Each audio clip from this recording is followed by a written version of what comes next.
Ei gente, bem-vindos ao primeiro vídeo de mecânica do voo.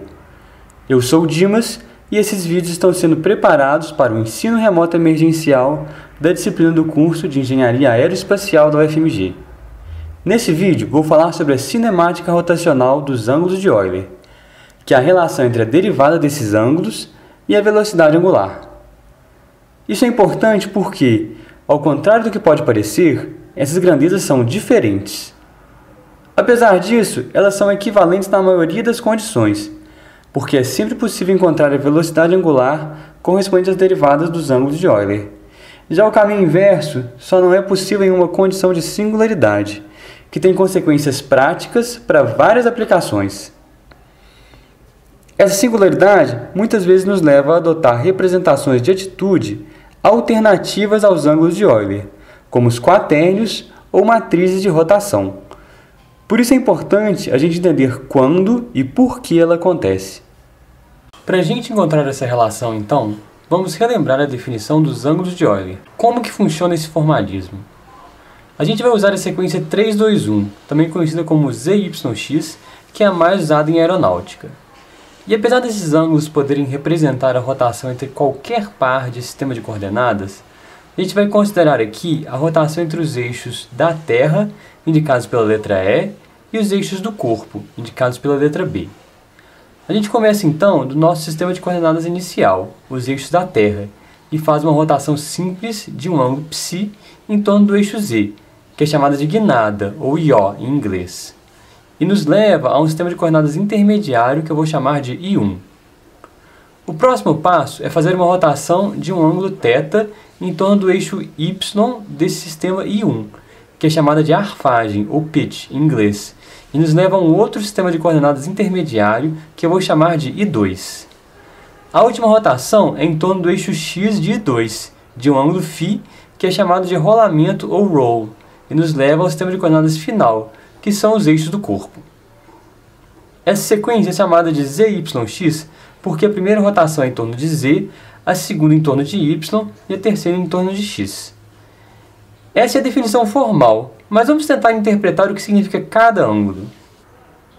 Para demonstrar isso, deixe eu construir uns instrumentos didáticos de visualização aqui. Para começar, os nossos eixos da Terra são definidos como o X apontando para o norte, na horizontal, o Y para o leste e o Z para baixo.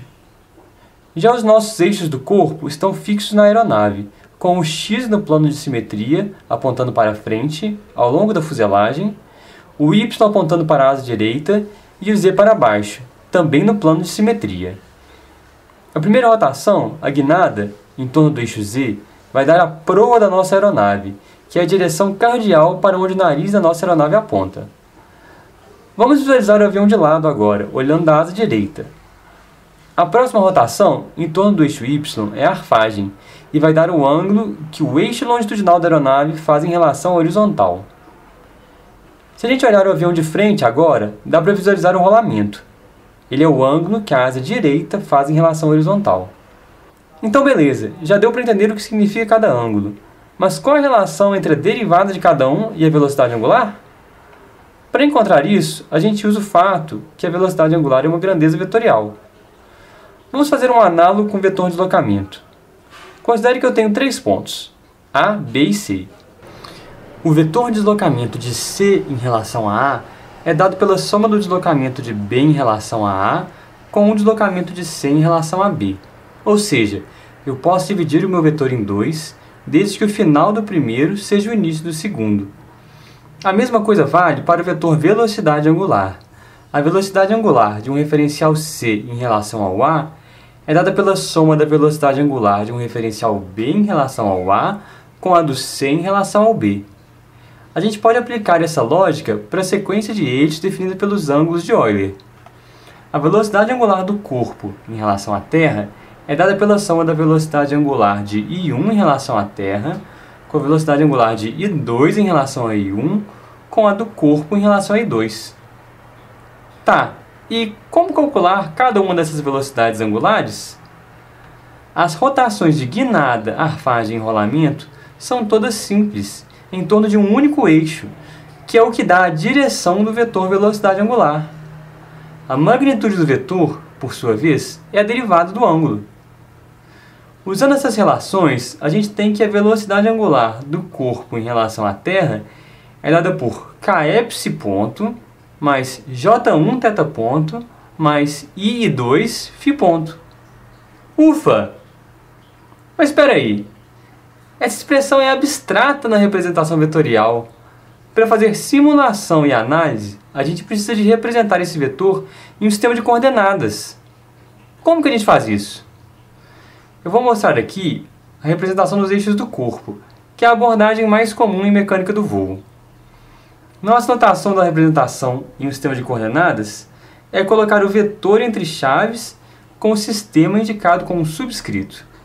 As variáveis comumente usadas para os componentes da velocidade angular da aeronave em aeronáutica são PQR, seguindo a convenção de usar sequências de letras em ordem alfabética. A gente então precisa expressar cada um daqueles vetores nos eixos do corpo. Vamos começar com o KE. Como ele é o eixo Z do sistema de coordenadas, a gente sabe a expressão dele nos eixos da Terra. Para representar ele no sistema do corpo, basta pré-multiplicar pela matriz de rotação. Relembrando nossa notação de matriz de rotação, o subscrito da esquerda é o sistema para o qual eu estou transformando, já que o resultado fica na esquerda. E o subscrito da direita é o sistema do qual eu estou transformando, que é o argumento que fica na direita. Como cada ângulo de Euler define uma rotação simples em torno de um dos eixos do sistema de coordenadas, é possível dividir nossa transformação em vários passos simples. Eu posso representar KE em B, transformando KE representado em I2 para B através da matriz de rotação. KE representado em I2, por sua vez, pode ser obtido transformando KE representado em I1 para I2. Cada uma dessas matrizes de rotação depende de um único ângulo e podem ser obtidas de relações trigonométricas elementares. Repetindo o processo mais uma vez, a gente chega em KE representado em E, cuja expressão é trivial. Mas espera aí, a gente consegue simplificar isso. Observa que uma rotação em torno de KE não modifica o eixo Z, então KE e KI1 são o mesmo vetor. Juntando tudo isso, a gente tem a expressão de KE representada em B, que depende dos ângulos de rolamento e arfagem. Ok, vamos recapitular então. A velocidade angular do corpo em relação à Terra é dada pela soma das velocidades angulares entre cada sistema de coordenadas intermediário. A direção de cada componente é dada pelo eixo de rotação e a magnitude é a derivada do ângulo. Como o eixo de rotação é uma direção invariante, a gente tem duas expressões equivalentes para a direção do vetor. Representando tudo nos eixos do corpo, precisamos de passar o psi ponto por duas rotações, o θ ponto por uma, e o φ ponto já está nos eixos do corpo. Substituindo a expressão da matriz de rotação do rolamento e da arfagem, a gente chega nessa expressão aqui, onde eu usei S para seno e C para cosseno, para condensar a notação. Se eu chamar essa matriz de H, dá para ver um detalhe muito importante nessa transformação. Ela é singular para θ igual a mais ou menos π sobre 2, ou 90 graus. Isso acontece porque quando o cosseno de θ é zero, a linha 2 e 3 são linearmente dependentes, e a matriz de rotação não tem inversa. Ou seja, existem valores de PQR que eu não consigo representar com as derivadas dos meus ângulos de Euler. Tá, deu para acompanhar um pouco essas contas, mas o que significa tudo isso? Será que a gente pode interpretar essa transformação geometricamente?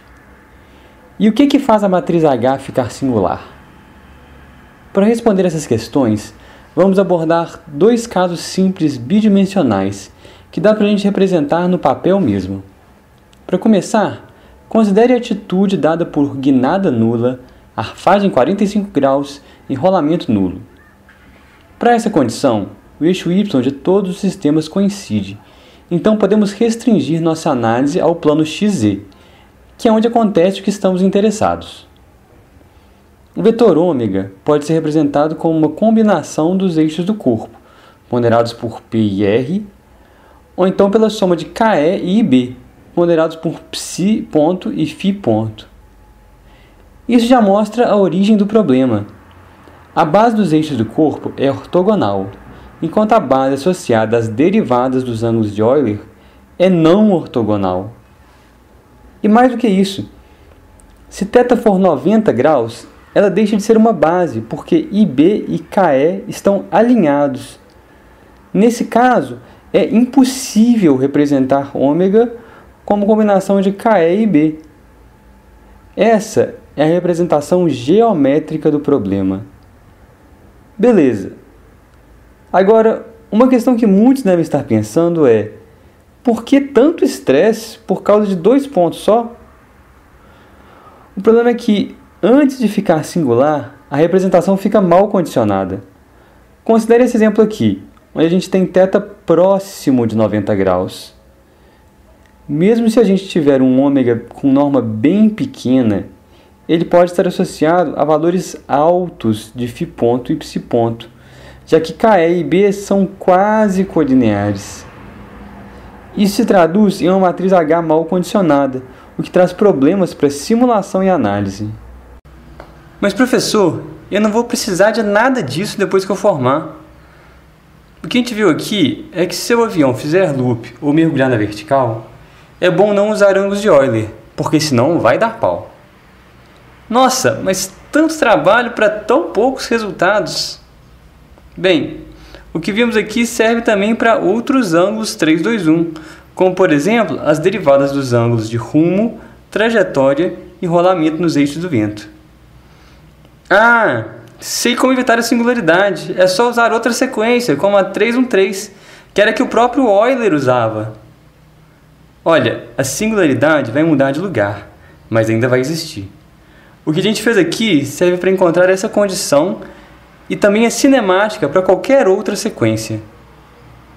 Então, como não podia faltar, se você gostou desse vídeo, curte, comenta, inscreve no canal e ativa as notificações. Espero que vocês tenham gostado.